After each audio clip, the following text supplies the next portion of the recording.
Well,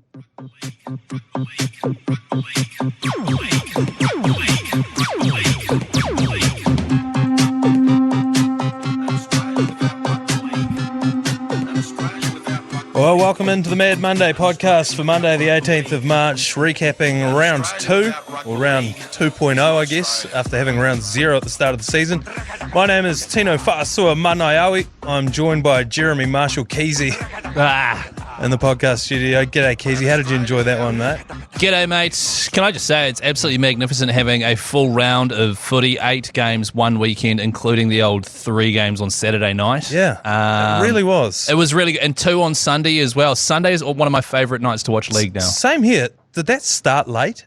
Is there a... because the first game was at 6. I feel like there's usually... 4 and then 6. A 4 and then a 6. Yeah. I was a little disappointed being brutally hungover for about 3 days to then have to stay up watching rugby league till 10 o'clock. And I did have to. Yeah, well, obviously it's your job, mate. You know, you can't come on here and just watch a highlights package. Yeah. God. Sorry, would love to go to bed now, but unfortunately, I got to stay up for work. And then your missus is like, oh, is it at least like a couple of really top-tier teams? Nah, it's the Dolphins and the Dragons. Oh, yeah. Okay, sweet. Poo-slinger. It really was, although one team got a lot more poo slung on them. Yeah, and no sign of the Dragons coming back from that one either. So, of course, this podcast, as always, brought to you by the great New Zealanders at 4 and 20 Pies, perfect at-home snack for watching rugby league or in the studio. There's a new Mad Monday Munters group live on Facebook. We'll be going through some of the comments in there. There's some pretty good posts starting to come through into that group chat, and we'll get into those later on as well. So just look it up. Go look up Mad Monday on Facebook, or go to facebook.com/groups/Odenryan. Without looking at the paper, how do you spell Odenryan? Well, I know how to spell it because... Say it. Oudenryn. Yeah, that's correct. I only know that because I had to come up with that URL. So good luck finding that. Supercoach is back for 2024. The code is in the group. If you have a team and you've had it from the start of the season, you can just jump over into our group. But if you haven't, might be a little bit tough to get in there now. But if you're in a group and this is the first time you've listened to us, but you want to jump in for bragging rights, it'll just import all of your stats over from the last couple of weeks because we just go off total points. There's no head-to-head. So that's right. And the group code is 287823. That is 287823. Mad Monday Munters, I believe it's called. And if you've never played Supercoach before and you like listening to the podcast and you hear us banging on about it, just make a team now, enter the group, and consider this like a learning season. Learn about how to trade in players, blah, blah, blah, then come out firing next year because we're going to have prizes every year. Yeah, that's right, because only one team can win it, but everyone can have a fulfilling season regardless. So you may learn a few things, and it's always fun to watch yourself climb up the rankings. Conversely, it fucking sucks when you go down. Signed Warriors jerseys and bragging rights on the line for that as well. Let's get into the Warriors review. Warriors eventually going down 26 points to the Storm's 30. Hughes to the heavens. Is anyone there? Oh, it is. And it is the former Sevens player, Will Warbrick, who's going to dot down for the first official try of the match. They go right. Yeah. Here's Tain Tuapiki. They got numbers. Yeah. DWZ scores. He's going to run it in under the post, and the Warriors are on the board. They've already signalled their intent to go for a drop goal before, but are now in 1 point range. So, through the hands it comes. Remus Smith. It goes on for Coates. Oh, my God. Holy shit. If he's got that one down, that's try of the season so far. He's giving it. Well, he's out DWZ. We're going to start at the top. Keezy, I reckon the headline for this story is that Coates game winner. Oh, well, obviously. I mean, I was sitting in Tauranga watching the game with my brother, being real quiet because I was at my parents' house, and my nana, she's pretty old now, Manaia. Yeah. She's like 89. Couldn't have just whipped her hearing aids out? No, actually, to be fair, but she's also got dementia, so she kept coming out to see what all the ruckus was about. Then she'd remember that we were watching the game, so we were like, it's just too much drama. But everyone texted into the Mad Monday group that we've got going on saying how they felt sick. I don't know why. Yes, I was like, oh my God. But it was so spectacular, and the final 5 minutes from the Storm was so, they just switched the game plan, threw it out wide because the Warriors were just smothering them, and had to pull a rabbit out of a hat. Jonah Pezzett kicked it into someone's back. It just so happened to go back to Melbourne, so they had the ball again. Through the hands, one of the most miraculous things was that Remus Smith actually passed the ball, massive hummu, got it to Xavier Coates for just an all-timer, one leg, 5 metres out, dives over. Yeah. Just I couldn't believe. My brother was effing and jeffing, but I was like, oh my God, that might be one of the greatest finishes to a game I've ever seen. I feel the same way you do. And Yeah. a lot of people have been sharing their commiserations with me this morning, coming into work and all day yesterday. But I got to be honest with you, it fills me with confidence that the Melbourne Storm had to summon up a contender for try of the century just to beat us. Yes, that's right. And it was a contender for try of the century. You would have seen the footage of it by now. He set sail from, there's a bit of conjecture for how far he dove from. Oh, it was at least 10 metres. I think it was more closer to 20. But it was one of the most ridiculous things. It was like a comedy leap when he took off. He out DWZ'd DWZ. Yeah, that was awesome. And I said on the Daily Agenda podcast, available where all good podcasts are sold this morning, live by the DWZ, die by the DWZ. And he died by it. We had a bit of intel sent to us from a listener by the name of Ben Lamont. Oh, yes. And Big Ben Lamont slid into Sean Johnson's DMs last week. Why Sean Johnson as well, though? Because he can pass it on to the boys, the fellas. I would have slid into Marcelo and DWZ's, Well, Tohu's the captain. Yeah, true. Webby's the coach. But he's gone straight for Sean Johnson. And he sent us a screenshot of the DM that he sent to Sean Johnson on the 24th of June last year. Wow, okay. Yeah. So this is how far ahead of the thing he was. Ben Lamont writes, to Sean Johnson in his DMs. Sean Johnson did not read this. Defensively, wingers need to start diving into the corner, not trying to put the player into touch. Once the attacking winger is airborne, they can only put the ball down in the corner area. Get your body on that corner and they have nowhere to put it down. Genius. Grand final, here we come. That is true. There is such a small window of time to operate where the player is in the air, so you go, right, I'm going to get down that corner there. Yes. By the time you've sort of figured that out, I mean, I do have a feeling they would have scored it, but it is genius because there is about, like a 20 centimetre by 20 centimetre area. They always put the ball in the same place. Yes. So that is a genuine strategy that could start working. I think so, because the only time I've seen that move successfully stopped is where you either bundle the guy into touch before he so he can't actually get the ball back into the... Yeah. And I think that's what they're going for. But the other one is when you hit them with the shoulder and your right arm comes through to almost like basketball block it out. Or you Roger Tuivasa-Sheck try-saver against Canberra 3 years ago and you hit the arms. You hit the arms. Holding the ball. So I think those are the ways to do it. I said this morning on the Agenda podcast, my play there would be slide in on my back like I'm a mechanic. Like you're on the creeper getting underneath the Tirana. I'm on the creeper underneath the Tirana for a little oil change action, and I just come sliding in underneath you, and I'm sort of like a mirror image of what you're doing, and as you go to put the ball down, Your hands are there. I'm the goalkeeper, and I'm just waiting to swat your ball away as you try to dot it down. And of course, they're going to land on you, but it'll be no try. That's right. It'll be held up. I mean, of all of the things that are going to happen to my body over the course of an NRL game, that's probably one of the lower things. The only problem with that is... And there is only one problem with it. And there is only one, and it is if I commit to that defensive strategy too early... Oh, absolutely. They're just going to pretend to jump and then just walk closer to the post, place it down. Yeah. But it's getting out of... Well, it's not getting out of control because it is one of the coolest things that happens in the NRL. So, see, last week, right, I had a real issue because you watch the two Vegas games, right? You're an American. You go, okay, this NRL shit's amazing, especially that Manly game. You go, wow, this is actually an epic competition. I'm going to watch the rest of the competition for the week. And then they were just absolute shitters for the rest of the weekend. Yeah. They watch that and they go, holy cow, this is the greatest sporting tournament on earth. Yeah.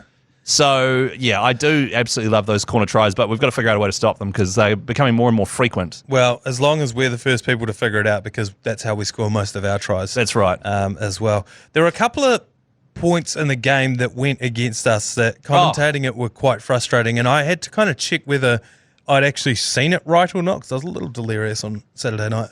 The first was we got a 6 again call that we actually didn't get. So the ding went off. The referee said 6 again. And then nothing happened. But there was also a stoppage in play. Yes, that's right. And then when we continued, 2 plays later, he was like, final, and Sean Johnson had to kick it. You could tell SJ didn't know that was the end of the set either because he was in just a weird spot. Right. And he just had to like hoof it away because he obviously thought they had 2 more. But when the ref says final, you can't just stop and argue with them. Someone's going to take your head off. Yeah. So he just had to boot it away. But we got a 6 again that they never awarded us. So there were like, the funny thing with this game is it was excellent, but we can literally draw a circle around it and say there are about 5 things that if those things didn't happen, right, First of all, if we had played actual footy in the first half and not been terrible, Yes. we had one of the all-time great second halves of action, right? Yes, 20 unanswered points. It was, and it's against Melbourne, by the way, just kept the premiership, 3-time premiership winners scoreless. Yep. And so we dominated them, made it look like we were playing the friggin' Bulldogs, you know what I mean? Yeah. Marcelo Montoya's try that Jerome Hughes somehow managed to stop. Like, that Yes. should have been a try. Should have, but yeah. Kicking the ball into, I know it should have been, but there was a whole lot of things like that, which was just like, wow, we should have won that game, really. Yeah, well, another one was Jackson Ford's obstruction call. So he was running a line and then Oh, Jerome Hughes as well. Jerome Hughes stepped into Jackson Ford and away from the ball carrier. That's right. To get the obstruction called. Now, that would have been, like, I could see how the refs would think it's, obstruction when it wasn't. But in the same game, he did the same thing to the fucking ref. I think he's been banned for one game for Rocco that. Berry. But this is another thing. So how can it be a ban for one game and not a penalty? Yeah. What other act could you be banned from a game without getting penalised in the game? Yeah, What that's on-field act could you do that would see a one-game suspension but not a penalty? It didn't even go on report. It was ridiculous. He did the same thing that he did to Jackson Ford. Rocco Berry was coming at him. He was the only one who was in the way to make the tackle. And the ref was standing beside him. And Rocco Berry wasn't running towards the ref. He was running away from him. And Hughes just bashes him, barrels him out of the way, throws him to the ground, and then made a try-saving tackle. But how could that not be a penalty in the moment if it's a one-game suspension? The other thing Hughes does as well is he's really good at selling the Hollywood. Like, he committed to Jackson Ford and then acted as though he had been demolished by a Jackson Ford. So it was just the worst. And even the commentary team that wasn't you guys, because we were flicking backwards and forwards, because I can't stand the ACC because they take the piss out of sport and dumb it down. Yeah. I wish they'd just commentate the game normally. Yeah. And also I was watching the highlights this morning. The commentary team, I think it was, I can't even remember who was doing it, but I think Mike Brandy might have been there, I don't know, but they were like, that's not an obstruction. He's clearly committing to the other player. You know what I mean? And then on the ACC commentary, you guys were saying the same thing. And then for some reason, the ref was like, no, it's obstruction, no try. So a lot of stuff was really going the other way. But the thing for me is just, I feel so positive after that game. I know we're 0-2, right? Yeah. And the first half was a genuine shambles. Pappy kicks it off and we let it go out. And I was like, oh, we're doing this, are we? That was a doozer, to be fair. It was a great kick. Jagged back. It was great, but we just got to be aware. They almost caught us sleeping a wee bit. And then they scored a try 4 minutes in. Yep. And so I was just like, oh, okay, cool. We're in Melbourne just doing that whole thing where we go to Melbourne and get our asses kicked. Where Montoya was dropping the ball cold. Montello Masoya. You had Freddie Lussick taking out Jerome Hughes. Another Hollywood after he kicked it. Just dumb shit. And I was like, this is going to be a bad game. Yeah, Hughes tore us apart, I thought. He was excellent. He was excellent. He set up that Nick Meaney try. He set up another try on the far right, which I think went to whoever the other winger is. William Warbrick. Will Warbrick, yeah, that's right. But I don't know. Hughes really tore us apart. We could have done with him getting sent off in that one instead of the absolutely. next week. What good is that to us? Little Pappy, I thought looked good. Ryan Papenhuisen. So good to I hate the Storm, obviously. Everyone does. So good to see Pappy out there healthy. Whole lot of tape on his head and a massive black eye already 2 games in after just a horror run with injuries. But scoring a couple of and that's what I was quite stoked about was, and the Melbourne Storm ran this play twice and scored off it twice. Yeah. They spread it out and then just quickly chuck it back into a Pappy steaming onto it. Yeah. That's clearly a play that they're going to be doing a lot this season. We have to be aware of, which, and we'll talk about Supercoach later on, makes me think, if they're drawing up plays like that for Pappy, he could be scoring a lot this season. Tedesco's the other one. The Roosters ran the same play for Teddy. You're right. It is. It's going to be a real tough one to stop, and I don't think that there's many teams in the NRL that would have stopped that. It's because of his explosive pace, and he's so small. He just pops up and he's gone before you can deal with it. It was great. He's a real whippet, but he is back, I think. What about just quickly, Harry Grant trying to throw the ball at Jackson Ford's head and pretend like that was an accident? That was great. It was hilarious. We said it on the commentary as well. That's a old school Aaron Smith move. Yes. He does it all the time when he catches a player out of position. But the thing is, it was Jackson Ford. He had surrendered quite clearly and was just had his arms up. And the difference in rugby league from rugby union is rugby league is refed on vibe. And the vibe was you were trying to trick the ref. And so the ref's like, no. You can't do that shit. So there's a couple of things now in NRL I'm noticing where players are going to have to learn to really utilize their peripherals. Because if Harry Grant didn't once look at, because he was staring at Jackson Ford the whole time, if he could somehow be looking out the back door and throw that at Jackson Ford, then he will get the penalty. And the other one too is blockers when someone's going for the high ball. Yeah, not allowed to look at the ball. You're not allowed to look at the ball. So if you could just use your peripherals to judge where people are, and so yeah. How long until we see a blocker cover his own eyes?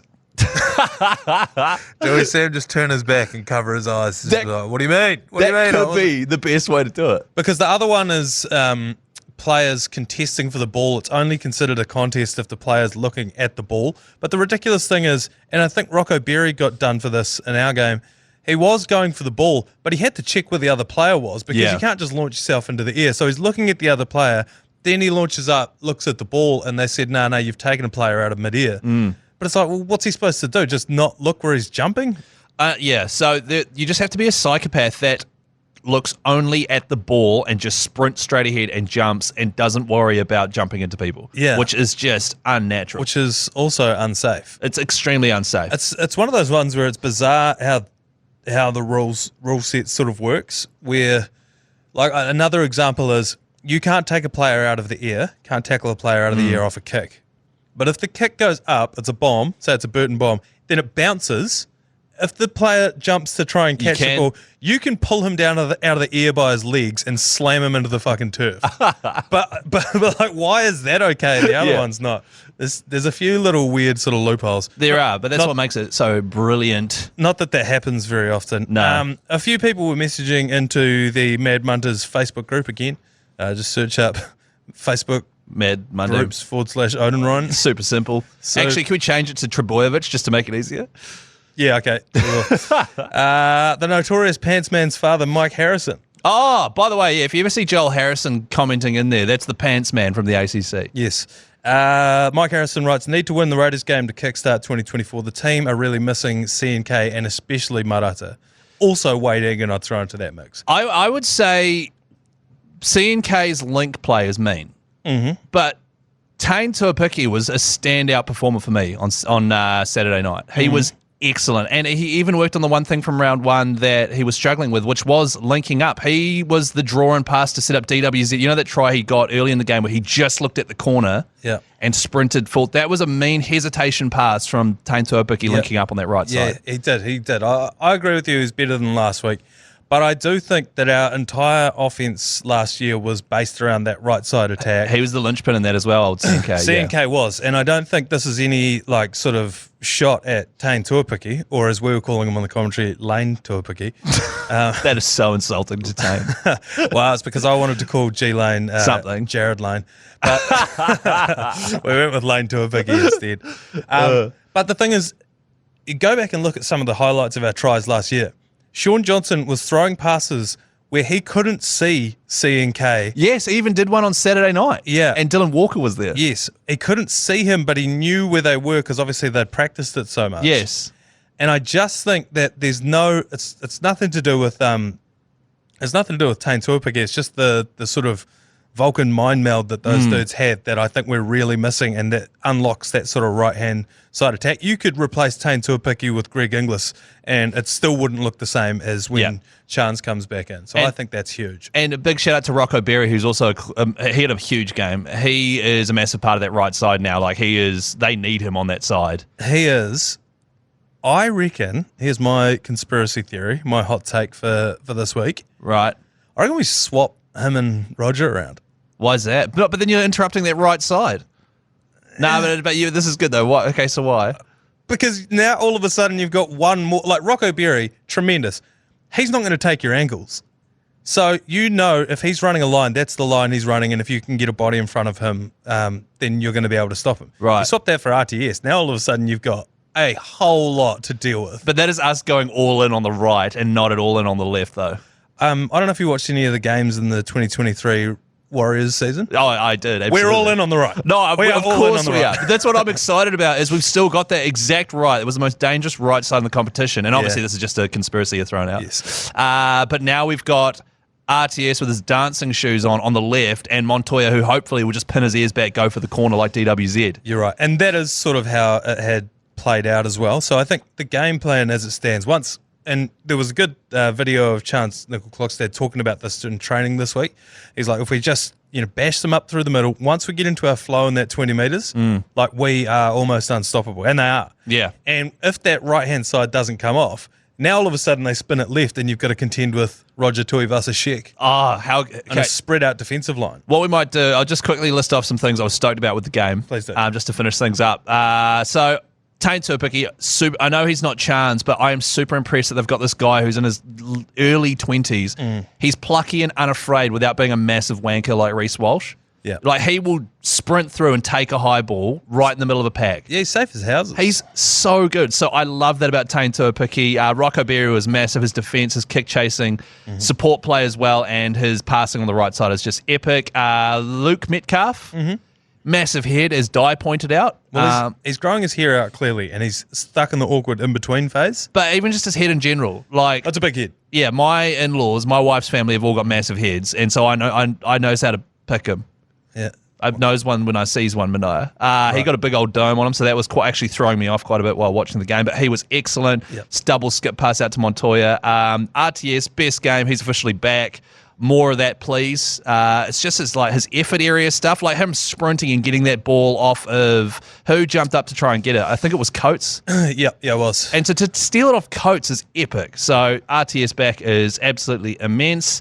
And a big shout out to Kurt Capewell for what I thought was going to be the game winner when he grabbed Pappy and tapped the ball out of his hands, which led to the penalty 2-point that we converted. Yes. I was like, Capewell, that's some veteran shit right there. It was. So, and also, it was just nice to see how dominant we were, and we didn't have to solely rely on Adam Fanua-Kesey.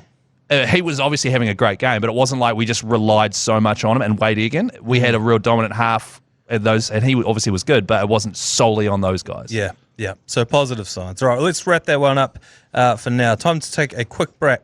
I've got to take a quick brat. We're going to take a quick brat, and we'll be back in a second with the Stonka of the round. All right, time now, Chris Key, to get stuck into the Stonka of the round. And it had to be the Manly Sea Eagles getting the win over the Roosters 21-16. My first note here that you'll see on your piece of paper. Yes. Terrell May anal beads? This was a message that came through from the Pants Man. Of course it did. And this is why he's the Pants Man, into the group chat. The dirty pants man. Terrell May with just one of the all-time high ratties. It is just it's a bog standard high ratty, but it's like almost like poorly packed sausages coming out the back of his hair. It had about 6 or 7 different like rubber bands around it. What he's doing though is he's running like you've seen some play. Like remember when Talakai had that all-time ridiculous lid like 2 years ago? Yeah. It was all beard and mohawk and it was just all the stuff was going on. But you're so hearty that you can have whatever you want on your head and it's all goods. Terrell May is... Not quite there yet? Or do you think he is there? I think he is, because I just brought him into my Supercoach team because front row's an absolute wasteland. Yeah. He played, it seemed like he played 70 minutes. Yeah. Well, he started. He's got a massive motor on him. He just makes a million tackles, and he's also giant. Yeah. I reckon he's almost Payne Haas-esque. Almost. Ooh. Seriously, he's got like next year. I reckon we'll be talking about how Terrell May is. It's going to get a 10-year, $10 million deal. Well, I don't know about that because it's the Roosters. It'll be 10-year, $20 million deal. $15.8 million of that off the books. That's right. But Terrell May, for me, I was just like, this guy is an absolute giant freak of nature. And next year we're going to be like, you have to start with Terrell May on your side because he's a beast. Well, I did start with Terrell May on my side this year, and he's been excellent. He's rewarded everyone, even coming off the bench last week. Doesn't matter. And then Trent Robinson had said in the press conference, I couldn't take him off. Yeah. What? Like, that's ridiculous. Put him on, could not take him off. Yeah. Yeah. And I think one of the best things that's happened to him is Spencer Leniu calling Ezra Mama Monkey because now great. That's just opened up more minutes for him. And also, you don't need to buy Spencer Leniu from the Panthers because you've got Terrell May coming off. It's almost being like you got him, Lindsay Collins, who's got the best hands in the entire competition, it turns out. The amount of things he's done where he just plucks a ball up.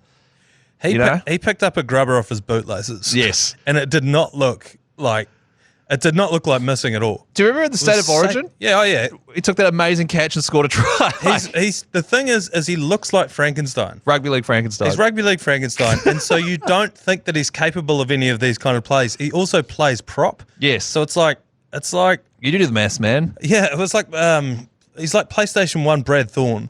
And then he's just got these silky smooth skills. Really underrated, I think, Lindsay Collins. Really underrated, yeah. Jared Waerea-Hargreaves, I thought he had a great game. He won the Roosters a really vital penalty to bring them back into the game, coming out of their own yardage, and he busted through about 3 or 4 tackles. They lay all over him in the ruck, and they got a penalty out of it. Yeah. And that's when I noticed he's got a massive grey patch in his hair. Which is kind of how I picture he should be. It's like LeBron, how he's got grey in his beard now. Yeah. Because he's been around for so long. I don't remember seeing it last year. Maybe he was on the Swashcoff. Oh, he might have been Or the on L'Oreals, you know what I mean? that's a good point. The other thing that cracked me up about Jared Waerea-Hargreaves is, to be honest, his first 3 carries of the ball, he got absolutely smoked, which was great to see because I know he's a guy who just instantly gets fired up. Yeah. But Vossi was calling the game, and he accidentally called Jared Waerea-Hargreaves a Firebrown instead of a Firebrand. Which I just absolutely cracked up at. Oh, that could be a new award. We got a couple of Firebrowns here. I was like, it sounds racist, but I think we're all good with it. Yeah, no, I think Vossi should get 8 weeks for that. So that massively cracked me up. And I see you've written down here, is Sua'ali'i overrated? This was my point that I sent through to the group chat. I mean, there's all this chat about him and big contracts and going to rugby union. We have to protect him. And he had a couple of okay plays. But he's not Joey Manu. No, but Joey Manu wasn't Joey Manu at 21 years old or 20 years old or whatever he is. I think what it is he was incredible when he came in. They were looking at changing the rules to bring him in at 17. Yeah. And that is incredible. And when he did debut, this was like 2 years ago now, he was folding dudes in half at all of 18 years old, which we have not seen since Sonny Bill Williams. Hey Siri, how old is Joseph Sua'ali'i? Because This will be interesting. see, this is the thing. Oh wow, it's bringing up something about a double homicide. Okay, that's Did different. he kill 2 Yeah, it people? turns out he did, yeah. Okay, well, shout out to anyone who's listening to this out loud and their phones just fired up. So yeah, that's one thing I've got to remember is he is only 21. Yeah. 20. Yeah. But you're right. And I think that the NRL mainstream media really like to, I don't know if it's a directive from the NRL, but they love to really pump up their own players. Right. And I think this is probably, you know how I've always hated Tedesco, and it's because of the way the media talks about him. Is it love? He's 20, by the way. Is it love, hate, or just hate? No, yeah, it's love hate because I do recognise that he's excellent, and I'm going to bring him into my team, and I think he's back this year after last year being a little bit slower. It's because they just wank on about it's Reece Walsh now. He's the one that they took calling. They're all in on him, eh? And Peter V'landys has been on the phone to all media saying, "Hey, this is the guy. You have to suck his dick all year." Yeah, exactly. And it was Teddy for the longest time as well. And it just really irks me that it seems like it's come down from on high to be like, "Hey, pump this guy up." Oh, that was especially after Vegas. That was quite apparent, right? Because he had a couple of brilliant plays, but on the whole was quite average. And Yeah. all the news outlets gave him like an 8 out of 10 or a 9 out of 10 for his performance. Yeah. And like he has moments of brilliance, but yeah, that's just a bit. Yeah, it's a bit weird. Yeah. Anyway, this game we went back and forth. I think we all enjoyed it on our couches yesterday afternoon. Yeah, It was. Yeah. Sorry, we haven't really spoken about Manly. Just quickly, I'd like to say Luke Brooks. Yeah. Holy shit. He's a gun. Glad I started with him in my side. He has. So you got Daly Cherry Evans, Luke Brooks, and obviously you've got Tommy Turbo. But I'm willing to now say that if Tommy Turbo gets injured and Garrett goes back to fullback, I think Manly can still win games. Yeah. Because Luke Brooks he's just added this whole other layer of offense. I think it's a big change of scenery thing for him. He's out of the West Massively. Tigers. He got a 3-burner barbecue for 10 years of service to the club.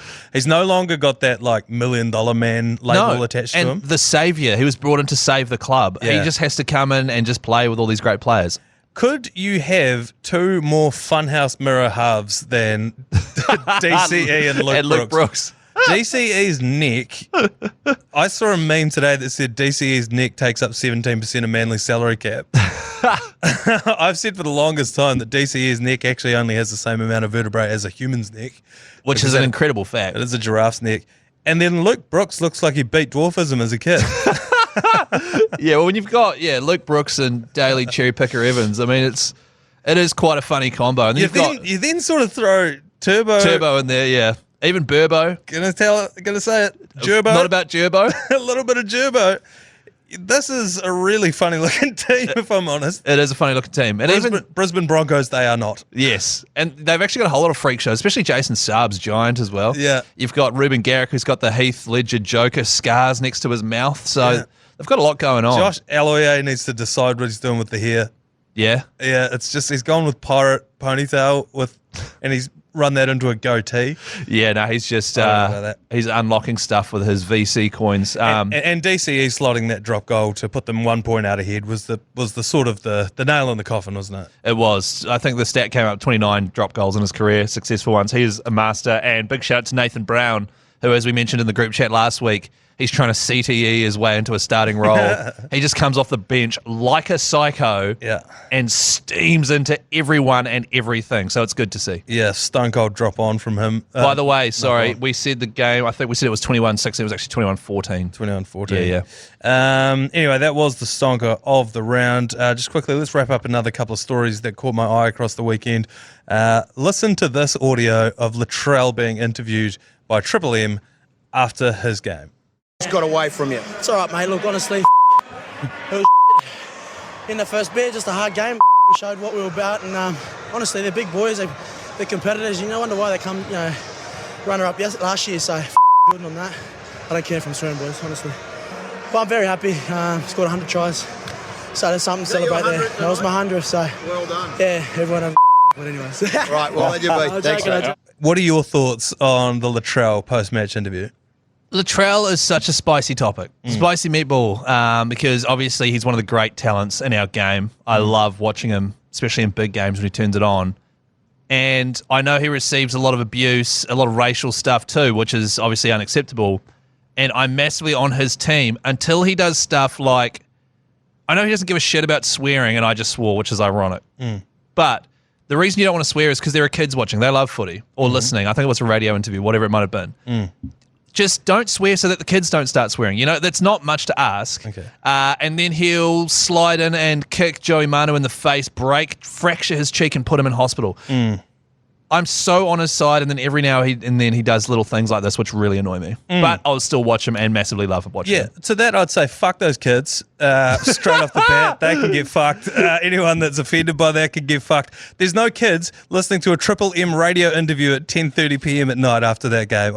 I guarantee you that. And now they won't be listening to the Mad Monday podcast. No, Double M. Look, if you're listening to this and you've got your kids in the car, fuck you as well. All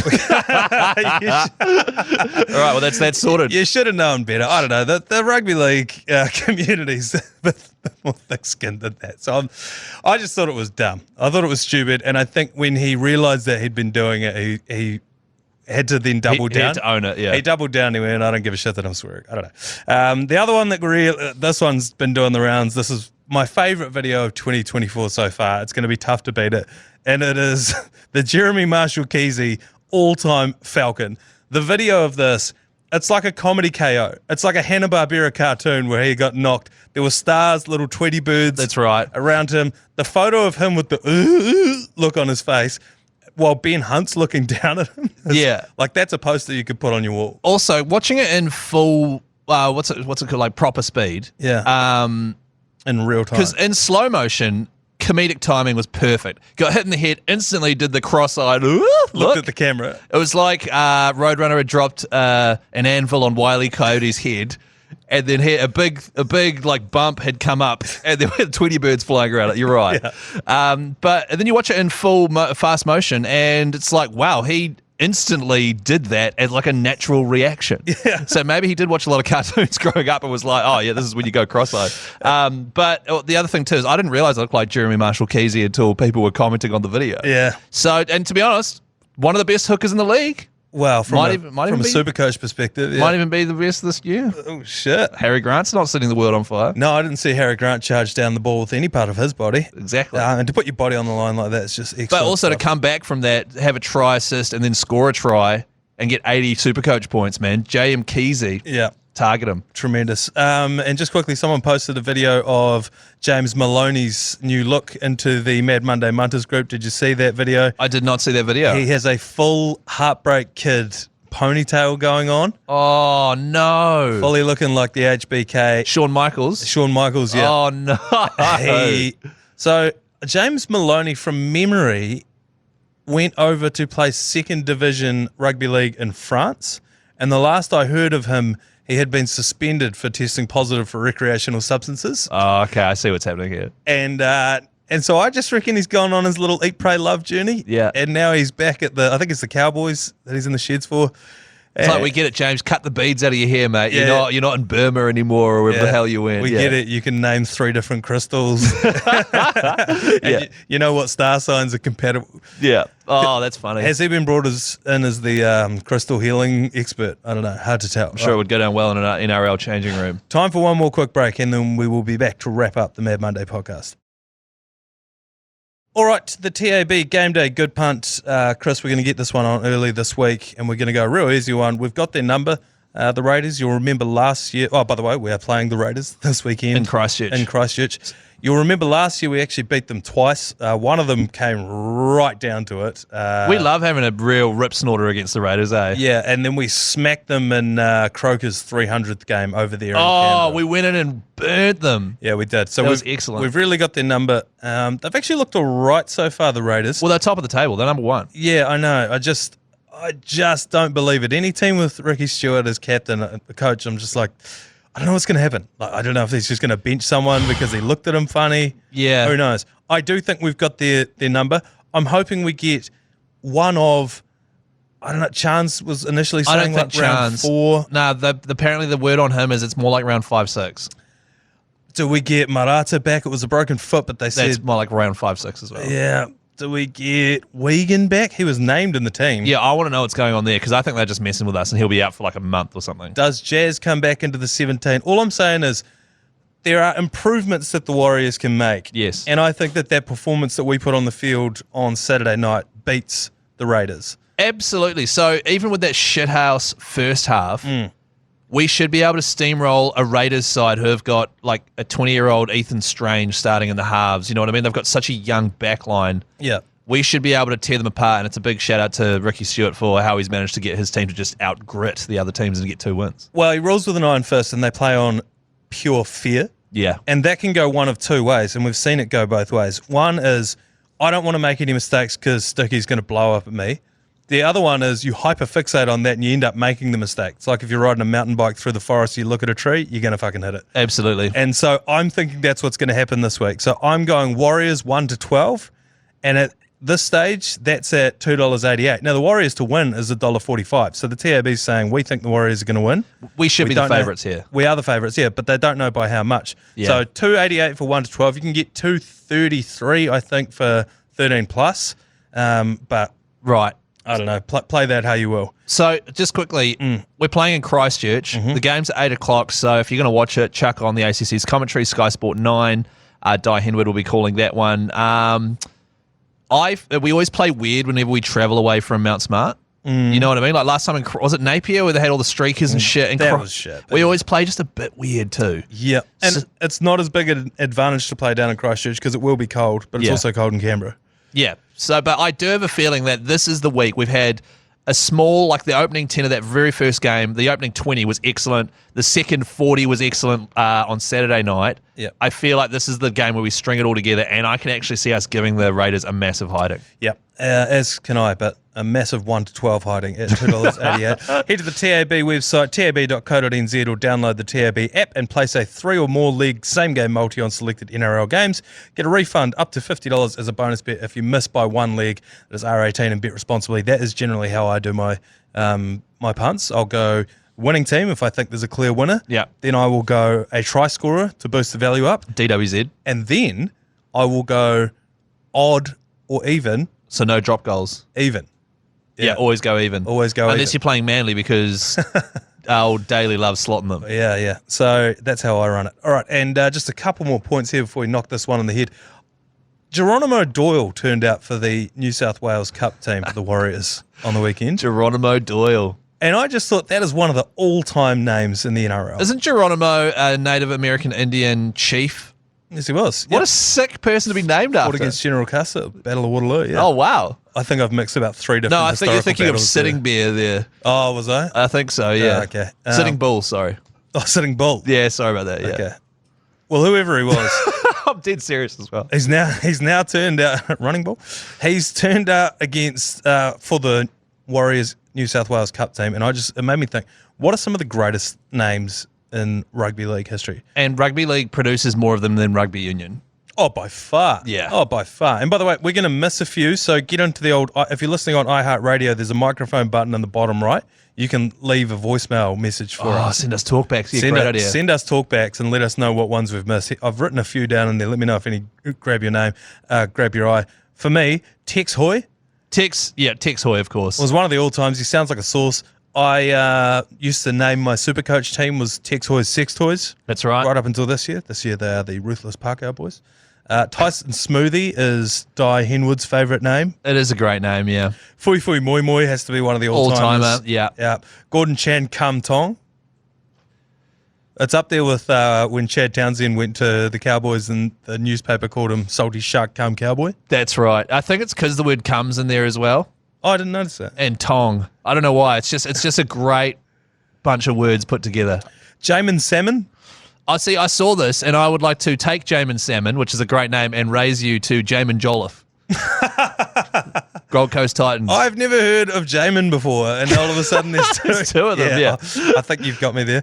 Semi Radradra. Yeah, Semi Radradra, all-timer. Heimel Hunt. Heimel Hunt's funny because He was still playing when we started doing the commentary back in 2018. I think he was playing for the Broncos, Cowboys, and we were doing a commentary with Wairangi Korpu. yeah. And he could not get Heimel Hunt out I don't know where he was getting that C from, but it just kept popping up. Yeah, all the N on the end of the The first other one- name and stuff. The other one was Hyman. Yeah, that's funny. Hunter.